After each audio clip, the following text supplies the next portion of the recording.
So here I am live with a dear friend, an old friend at this point. We've gone back for a while now, Lorin Roche.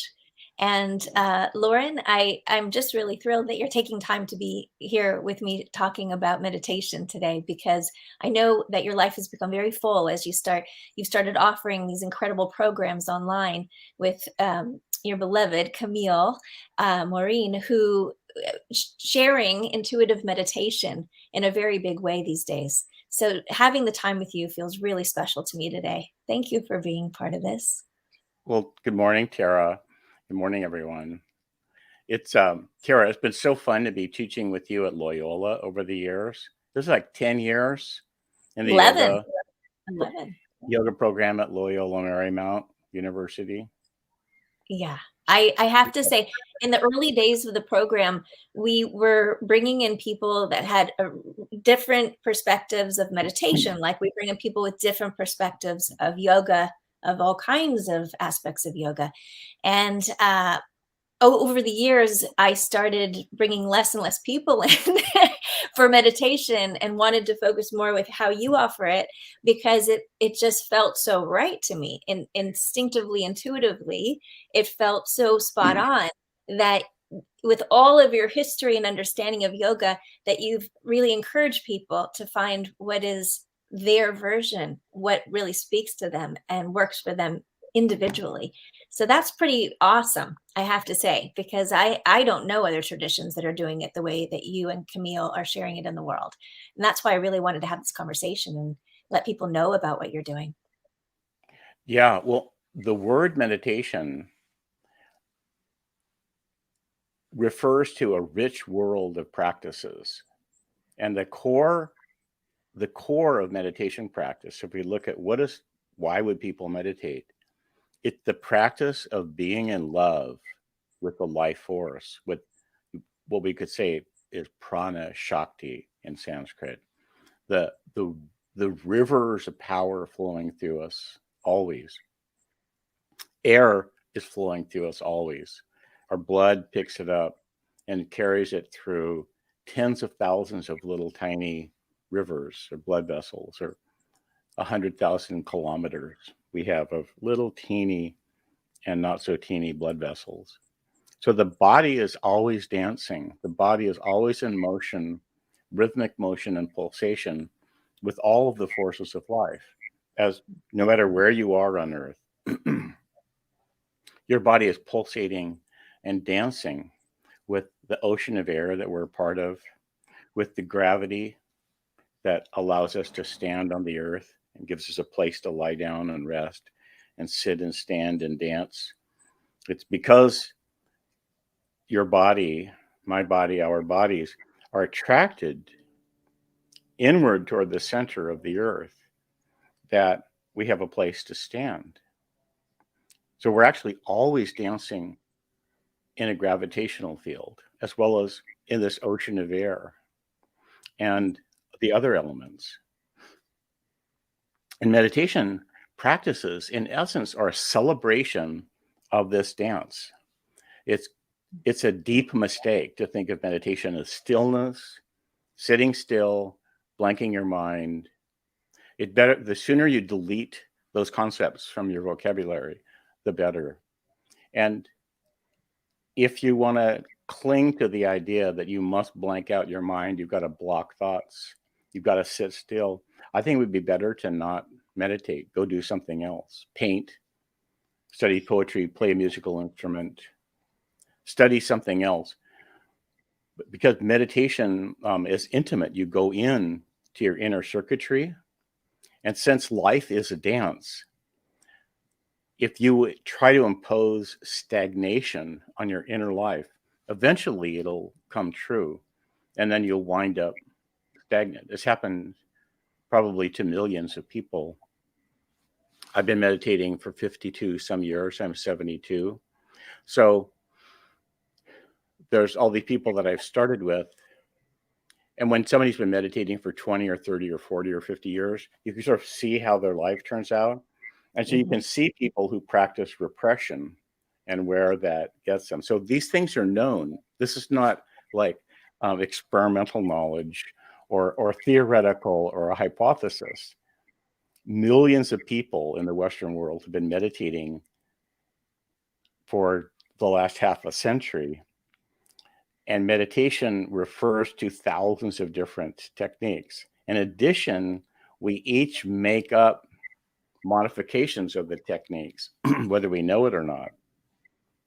So one of the things that happens is that the voices in people's heads, like shaming thoughts, those thoughts of like you're too much or you're too little, you're thinking too much, you should shut up, you're feeling too much, you should calm down, or you're not enough, and all those thoughts of comparing ourselves to other people. If you allow your meditation practice to be this kind of self-criticism, it's not so good. A lot of people are practicing meditation with an kind of an interior self-shaming.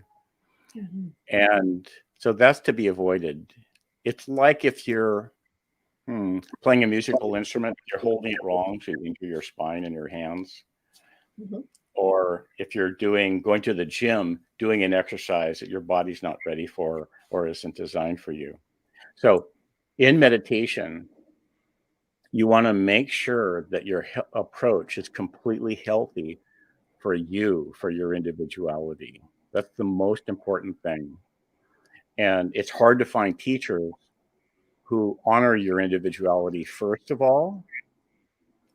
And that's all they care about is Yeah. you being healthy and fulfilled, and who are not willing to sacrifice you to fit into an ideal. So that's what's tricky. So whatever you take away from this interview, be good to yourself inside. You can't imitate anybody else's meditation. And think of meditation as something that you do for 20 minutes or half an hour in the morning that makes you feel great all day, like a vacation. If you create meditation to be a celebration of the physics of existence, that light, sound, gravity, breath, what else? The elements, water, the blood flowing through my veins. I guess we said light, breath is air, gravity is earth, sound, and space. You could think of meditation as a celebration of the elements, but that's how you develop your practice. Another way in is to ask yourself, what do I love so much that if meditation was that, I would look forward to meditating. So it's worth it to take the time to do research on yourself and invent meditation from scratch. Yeah. And that's an entryway in what you're describing, is that one could go into what they love, what they feel most passionate about, what invokes feeling and movement and connectedness. Yeah, sense of connection. And then that is a starting place. Yeah. And then where would you go from there? Actually, what you just did is a good gateway into meditation. You were dancing. Yeah. You said invoke feeling. Do you remember what you said? Well, feeling and emotions, passion, Feelings, love. emotion. You were dancing like this. That would be Yeah. a good opening mudra, or like a dance sequence to begin feeling. So what Tara just demoed spontaneously, let's do this, Tara, guide us. Feeling, what is it? Feeling and Feeling, passion, feeling love, love, feeling a sense of interconnectedness. interconnectedness. See this dance? Yeah. So one thing you can do at home, you can try it at home, is make up a 5-minute dance that expresses what you want to get out of meditation. It could be energy, harmony, like strength, like good boundaries, happy feeling inside, like joy, like ability to focus. Make up a 5-minute dance with moves, with a series of words. So what Tara just said, we actually can think of them as mantras. Do you remember what they were, Tara? Feeling, what else? Connection, love, passion. Love, passion, feeling, love, passion. We could keep going. Rooting. Energy, Yeah. energy, harmony, breath. flow, Yeah. breath. Yeah. Yeah. So those words represent desires, and they're descriptions of what life feels like when we're really happening. And so we can think of meditation as simply cultivating the qualities that we love. Mm-hmm. And we're aching to live those qualities, so it doesn't have to be imposed. I know it sounds incredibly simple, but it turns out that meditation is really simple. The techniques, it's what is it that you love, that you crave, that you passionately desire? Those actually are mantras, and be with them. What's complicated is what happens when we meditate. Because if you continue, like what Tara was saying, passion, love, flow, energy, relatedness, intimacy, energy, if you continue with that, you'll get inside your body.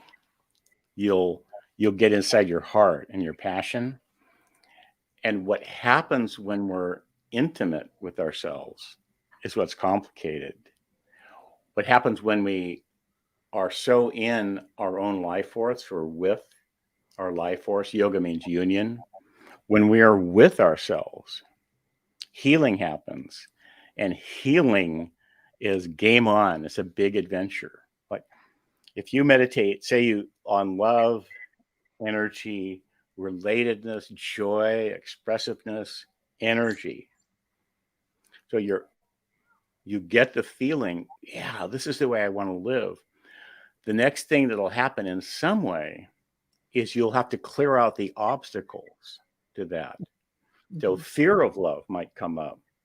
You'll be scared, but what if I feel so vulnerable or I feel visible? So you'll have to feel your way through those obstacles. And this is where meditation becomes just like the movies that you love.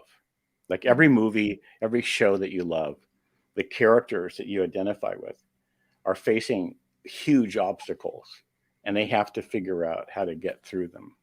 When you meditate,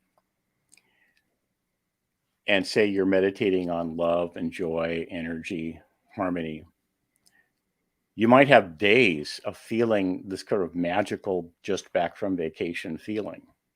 And at some point, in some way, the obstacles to living that are going to come up, and you're going to have to face those obstacles, which would be fear of having more energy, fear of feeling, it'll clear out old trauma.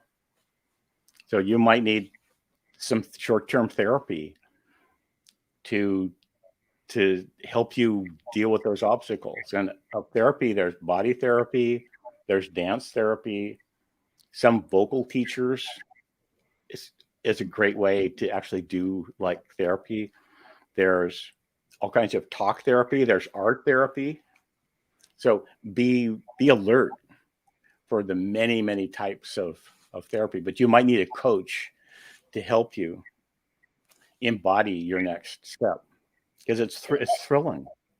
Yeah, and what I'm hearing you say is that it unleashes a lot of prana and life force. It frees places that could have been holding and containing a lot. So Yeah. it's worth knowing that when you embark on this, it's actually a big adventure, right? It's a big adventure. It's a small thing. Yeah. And then we need the serenity that we get from meditation to handle the adventure. But it's thrilling. Yeah. Yeah. When we meditate, like it's like if you have a garden, putting water, there's like soil out there and seeds in it. When you water it, like all these things start growing. Mm-hmm. So yeah, meditation is giving in to your own evolutionary impulse. It's nobody else doing it for you, but you can think of the higher power. You can think of life as a higher power if you want. Prayer is good.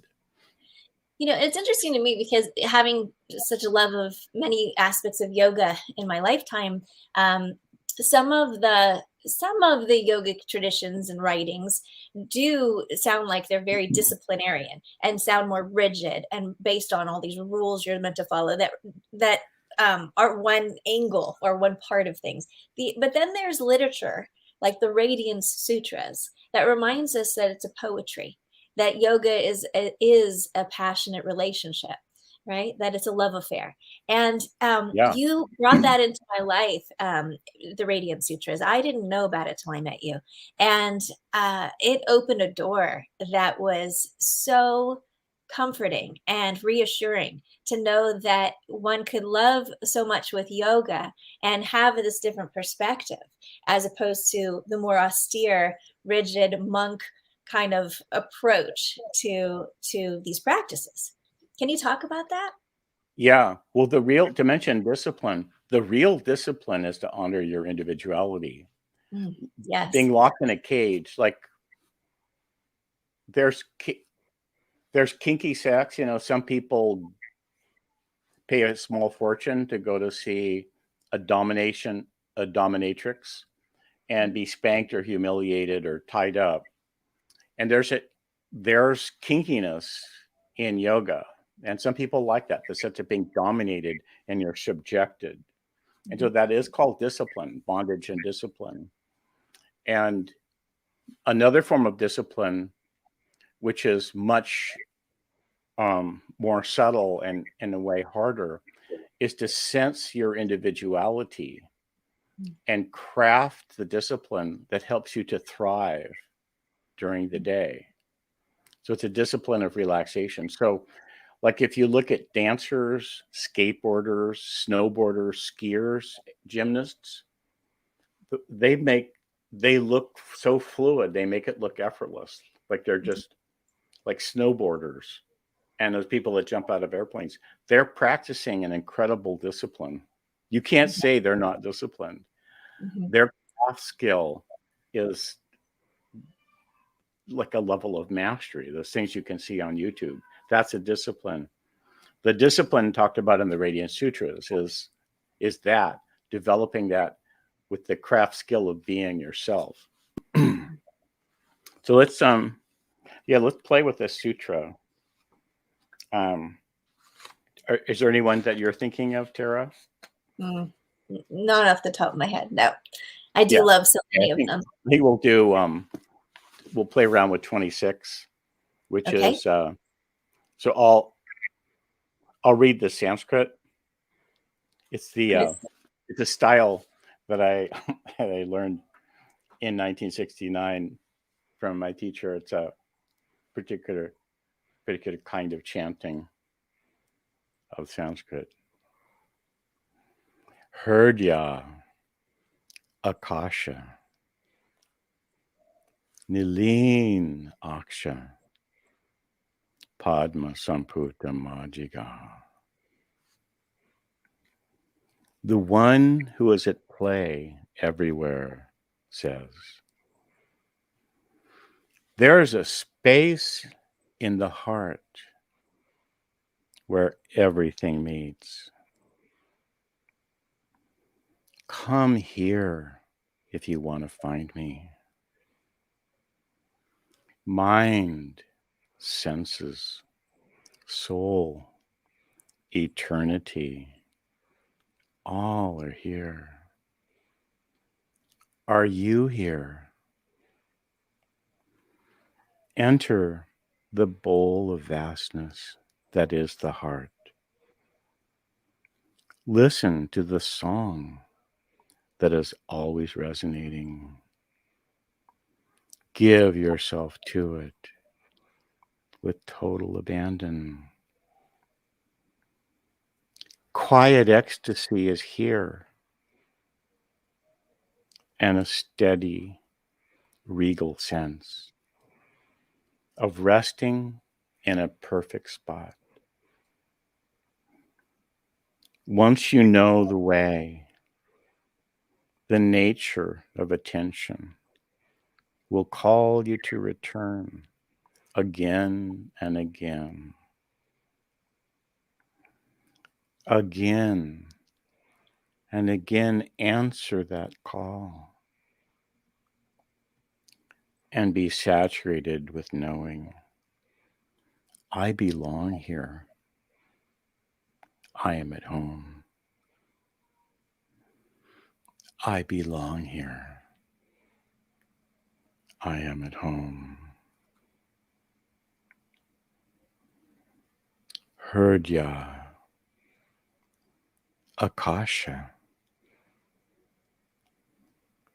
Nilin, Aksha, Padma, Samputa, Majika.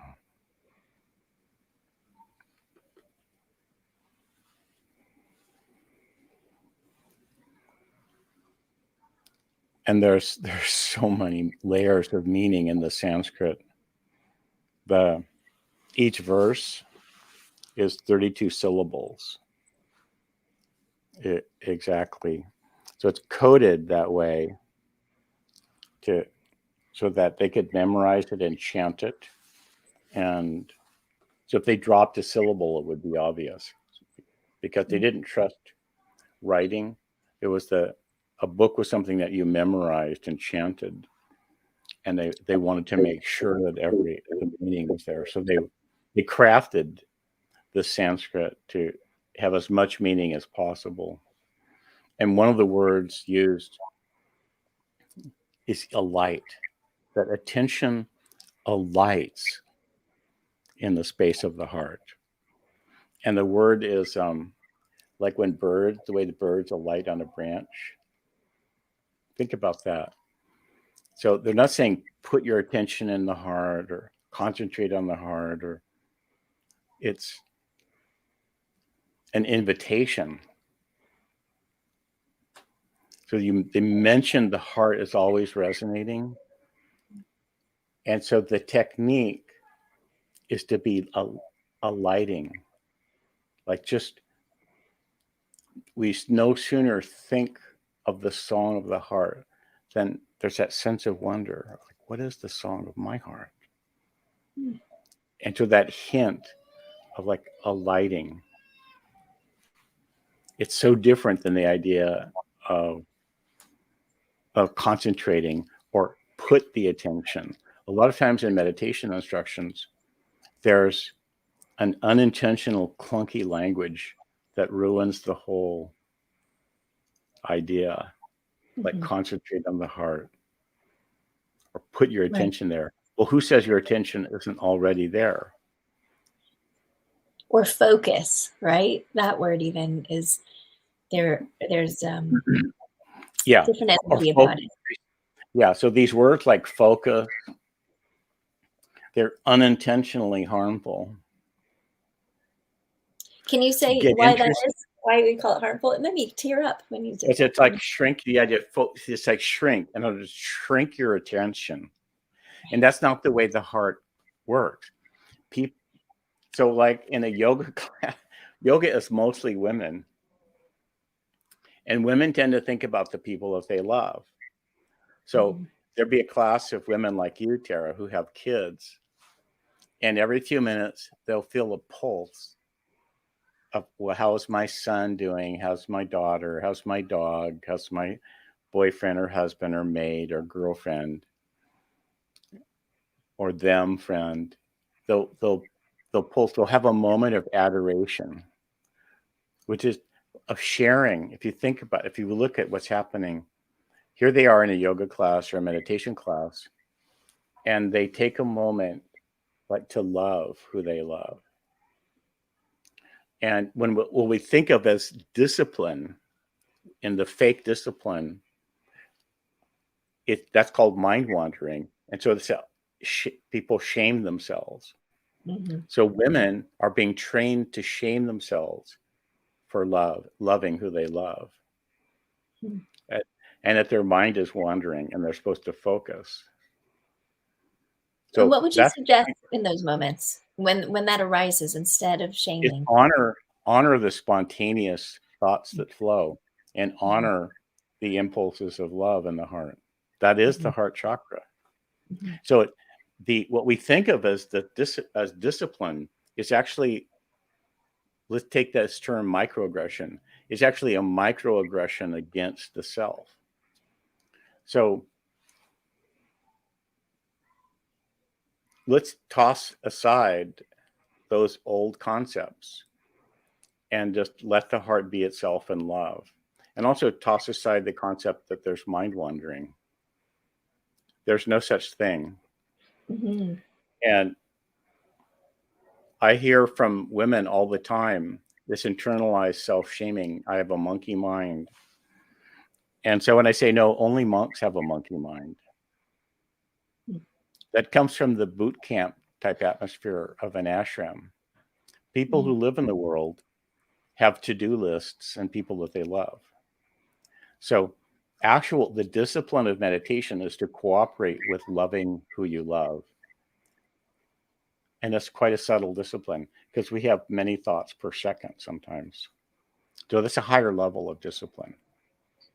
And I know that you work with large groups and always and have forever, a long time. But I also know that you work very intimately one-on-one in your historical years of all the ways you've shared. And I've been curious because I also do that where I work with big groups and I also work one-on-one a lot. And I find that these days, especially, I'm having a lot of people come in with not just physical pain, but emotional, depression, anxiety, and not knowing how to be with the emotions and the energies that are arising for them. And I wonder anything you might say about that, when that arises with people you work with. Anything you can say about that? Well, meditation is where attention, and the real discipline of meditation is learning to pay loving, skillful attention to the flow of life in our bodies and hearts. So one thing that I've always loved is that if you just take a general attitude of welcoming, then your own life will teach you a lot. You can do very well in meditation, just paying attention, and no matter what comes up, treating it with respect and a kind of tenderness, welcoming. Then you can learn skills that gets you only want to study meditation with healthy, radiant people who you know are thriving. Because you'll internalize the attitudes. Like if the teacher is mean, and a lot of meditation teachers or people call themselves, they're mean because they get bitter from living a life of denial. After practicing disciplines, people get bitter. So just be aware that you'll internalize not just the techniques, but the secret inner microaggressions against the self that the teacher is practicing. So if you just pay attention with tenderness, you'll be okay. Then therapy of different kinds. Remember, there's dance therapy, vocal therapy, body work, all kinds of talk therapy, art therapy. Therapy is fantastic for meditators because these people that we call therapists of all kinds. I mean, there's horse therapists. There's people that instead of sitting in two chairs and just talking, they'll go ride horses. We have a place in Santa Barbara that's it's a cat therapy center. You go and you just sit and be with cats. Be with cats, and there's surf for Marines coming back from Afghanistan and soldiers going surfing can be great. Meditation lets you internalize the kind of attention you're learning from the therapist and the skill set. And so when you're meditating, it's like you have your therapist as an ally inside. Like Camille and I both had a lot of therapy. We both had a lot of Jungian work and Rolfing. And Rolfing it's called structural integration. And Ida Rolf studied Tantra yoga from 1920 to 1930 with one of the first Tantra yoga teachers in the United States. And she learned this body work from him. She learned yoga body work from him. And that's the origin of Rolfing. I did not know that. That's been very significant in my life as well. I didn't know either. There's a book called The Great Om about her. She didn't talk about it much. But when I got a lot of Rolfing at Esalen in the late 60s and throughout the 70s. And I always felt that it was initiatory and that the Rolfing helped me to thrive in my meditation teacher training in the late 60s and early 70s. Mm-hmm. And so what I found is that what I learn from each therapy session, it's with me when I'm meditating, that skill set. Mm-hmm. Mm-hmm. And so meditation is an amplifier. It's like having a therapy session every day. And also the groups, the workshops that I was in.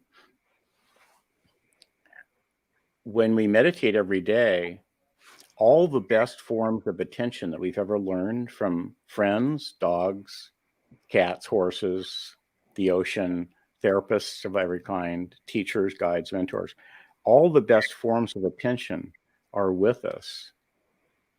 And we need that. Because when we meditate, if we're really letting ourselves be in love, like all of the chakras come alive, all of the energies of the body, all of the forms of intelligence. Life wants our full spectrum of intelligence to be available to us. So there's verbal intelligence. We're using verbal intelligence right now. There's intuitive intelligence. There's sexual intelligence, which is lovemaking. Then it's more subtle would be just erotic intelligence, living in the thrill of aliveness, letting the world make love to us and living in a kind of erotic flow with sunlight and air and the earth, just the joy of living. There's instinctive intelligence and survival intelligence and emotional intelligence and dance intelligence. So all the forms of intelligence want to come alive. You can see children coming online, like with kids, like every day, or they're learning new skills. They're like learning new capacities. Mm-hmm. When you meditate, there's a quality of becoming like a kid where you're blossoming, like you're in forms of intelligence that you haven't been using. They just start percolating to the surface and want to jump out. So it's just because we're being at home in ourselves. Mm-hmm. Yeah. There's something that another friend and someone dedicated to yoga for a long time used to say when he'd come teach with us at Loyola, Robert Bernberg, actually, you might know him. He used to say, when your yoga's working because your relationships improve. Yeah. I really appreciated that over the years. And I find it actually is true, right? There's a sense of greater interconnectedness and love in oneself. And then the relationships are also reflecting this. And it's a very different way of experiencing life. Well, yoga used to mean meditation and sometimes asana. Mm-hmm. Historically, for thousands of years, yoga meant meditation with a little bit of asana. So let's just keep that in mind. That's a preface. So the foundation of yoga has always been to fulfill the four purposes of life. And you can have your own mix of it every day. It's kama, which is love in all of its forms, sensual pleasure, sexual love, and also just the pleasure of existence. Yoga and meditation is always to support you in the joy of living and giving and receiving love. Moksha, which is freedom, independence, being autonomous, celebrating your individuality. Moksha. Artha, which is work, the, your ability to work and earn money, have a home, have income, have food, be able to make meals for other people, like you have a sense of abundance, your business to support you in whatever your business is and career, and dharma, which is the higher calling of life, the inspiration you're offering to the world. That's how you evaluate your meditation practice. Is it supporting you in love, work, play, rest, freedom, and Yay. and honor? That's it. That's how you evaluate. Forget about judging your meditation experience. Forget about it. Go by the effects. Is it supporting your love life and your work life and playing? And are you able to rest deeply? That's enough. Mm-hmm. Is it time to end, Tara? It can be. Time to go? Yeah. We should end there, and because you're going to talk with Camille. I am going to talk with you. And I do want to Yeah. say, I'm so thrilled that you're offering your trainings online these days too. And I want to tell people that they want to find you. That don't you? Isn't it meditationtt.com? Is that right? Meditationtt.com. That's it. Yeah. So find Lorin and Camille and what they're offering out there, because there's a training even coming up soon, everybody. And it's really special. I may still be the only Lorin Roche in the world. So if you just type Lorin Roche, you could find me too. Yeah. Perfect. Thank you. Thank you so much, Tara. It's so good to see you. I miss you. I miss you too. I always love time with you. It's so special. Thank you. It's fun playing. Okay. Bye, everyone. All right. And that's it for now, everybody. I'm just going to end this.